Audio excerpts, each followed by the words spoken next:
A few years ago, Brené Brown went on Tim Ferriss's podcast, and she dropped some extreme wisdom.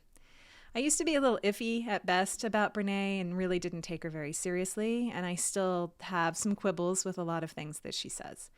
But what she said on this particular episode was indisputable, stone cold truth. We all grew up and experienced to varying degrees trauma, disappointment, hell, hard stuff. We armored up, and at some point, that armor no longer serves us. The weight of the armor is too heavy, and it's not protecting you. It's keeping you from being seen and known by others. This is the developmental milestone of midlife. This is when the universe comes down, puts her hands on your shoulders and pulls you close and whispers in your ear, I'm not fucking around. You're halfway to dead. The armor is keeping you from growing into the gifts I've given you. That is not without penalty. Time is up. So this is what you see happen to people in midlife. And it's not a crisis. It's a slow, brutal unraveling. This is where everything that we thought protected us keeps us from being the partners, the parents, the professionals, the people that we want to be. I know in the evolutionary psychology world, we like to pretend armor like this just isn't a thing. But using Brené's conception of it, I find it a little absurd and maybe even reckless to dismiss its existence entirely.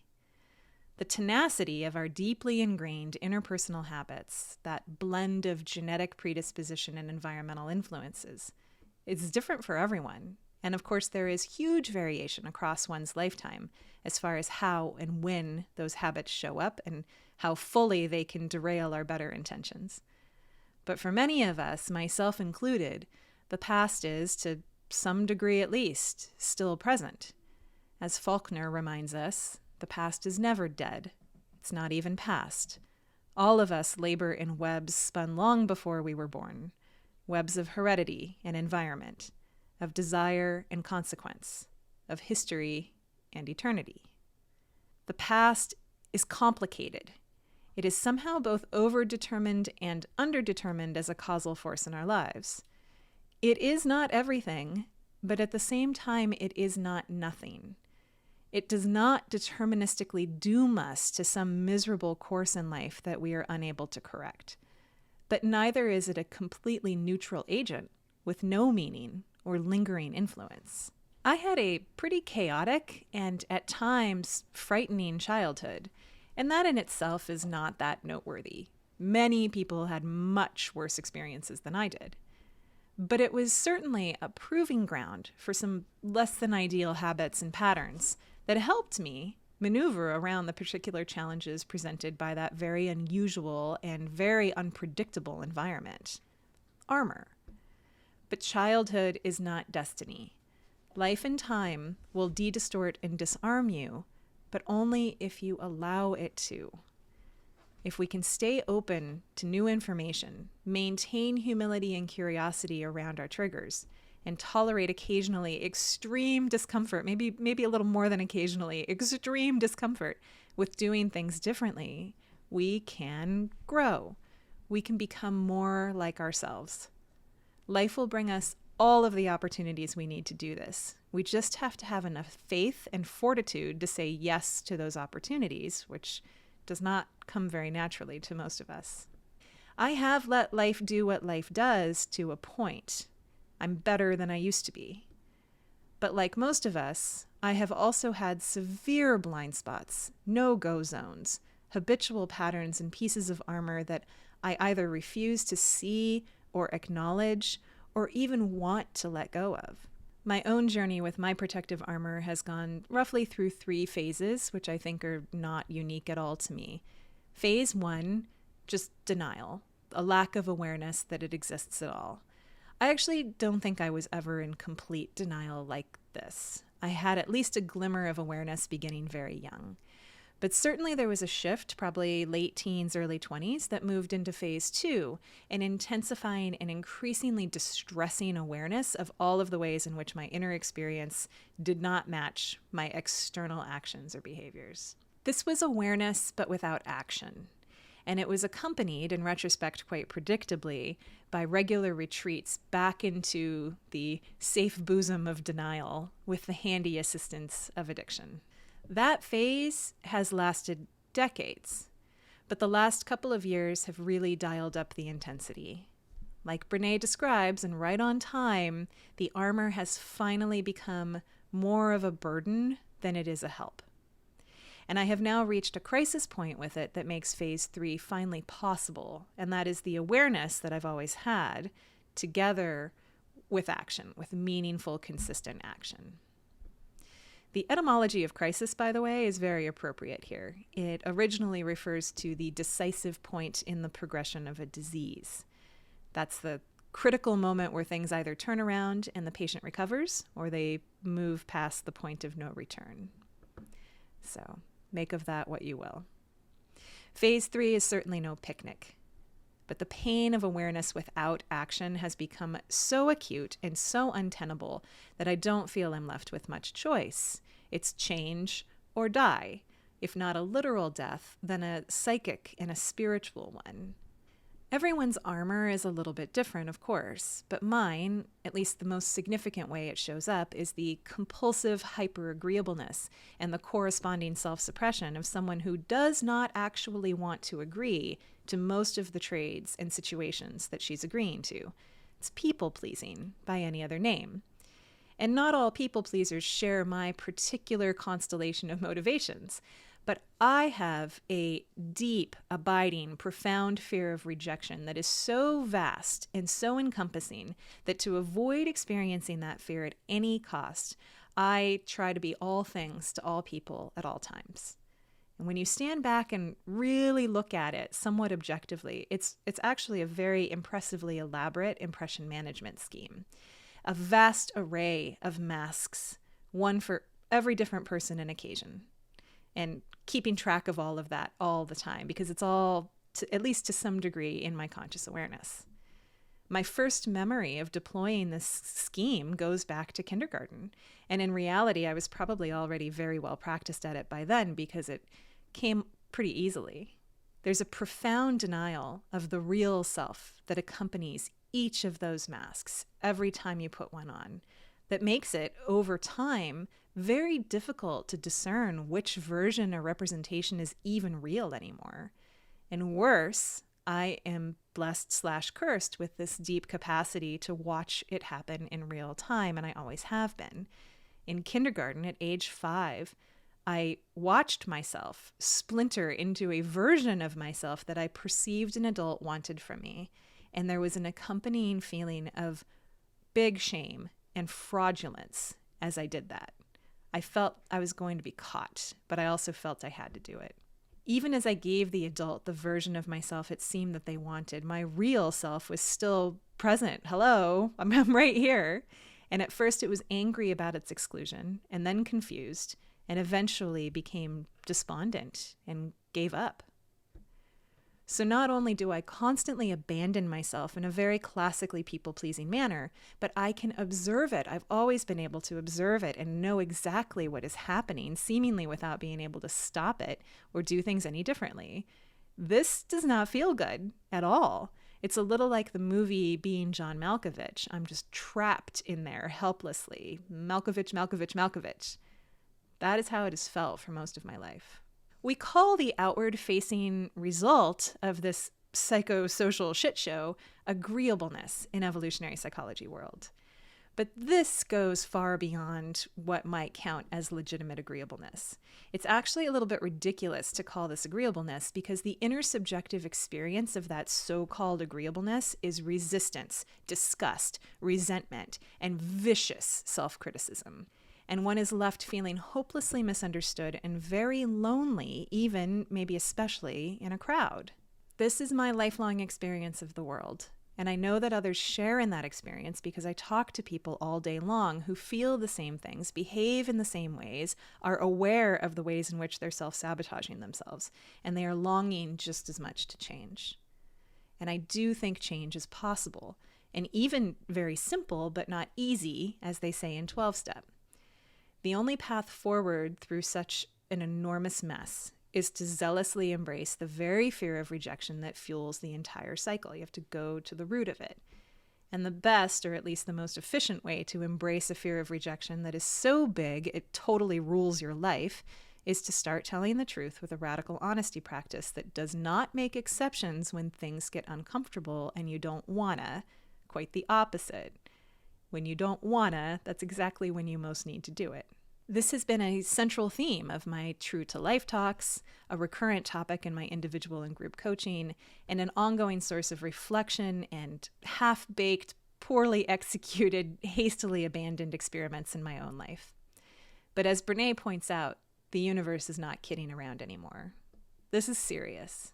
Change or die. I decided this week to engage an experiment. It's a small experiment, just consolidating my email lists into one list to rule them all. So if you got an email about this video, you were on that list, but your name came from a smaller list that was linked to any number of the ridiculous plethora of different newsletters, multiple platforms, multiple channels, social media accounts, and all of the extinct or just about extinct podcasts that I've created over the last 3 years or so. There are even more before that, but this is your name. This is when you've come to my list. And even within that time period, it's incredibly fractured. I work overtime to keep them all completely separate because I am terrified of polluting someone's inbox with something that they may not be super interested in. The horror, I can't take it. So when I was consolidating the one list to rule them all, I had to bring together at least 9 different lists, each of which represents its own little mask in the world. This one over here, it's hardcore EP. This one's more mystical. This one's interested in pleasure trap stuff. This one's interested in politics. It was honestly a little bit shocking to me to confront how much time and energy I invest just to maintain the complete fiction that there are all of these different versions of who I am and what I want to say. I looked the other day at my exit survey on my Patreon account, which asks why people are unsubscribing, and the responses were split almost perfectly 50-50. Between she talks about politics too much and she doesn't talk about politics enough. 50-50. The remaining answers were something along the lines of she doesn't post enough content, which is of course true, and that is because if I create something, which I do all the time, but I also feel at some level that that thing is going to be disliked by even one person that I send it to or that might come across it in their awareness at any level, I don't want to post it. So most of the time, I just don't post anything at all. I've lost track of the number of projects and plans I've started with great curiosity and enthusiasm only to abandon at the first whiff of criticism. It can be criticism even well-intended from someone close to me or an anonymous comment from a troll. The effect is the same. This has been accompanied by a staggeringly high cost to my creativity, my productivity, my self-esteem, and my relationships. And it has reached a point where the cost-benefit analysis really and finally has flipped.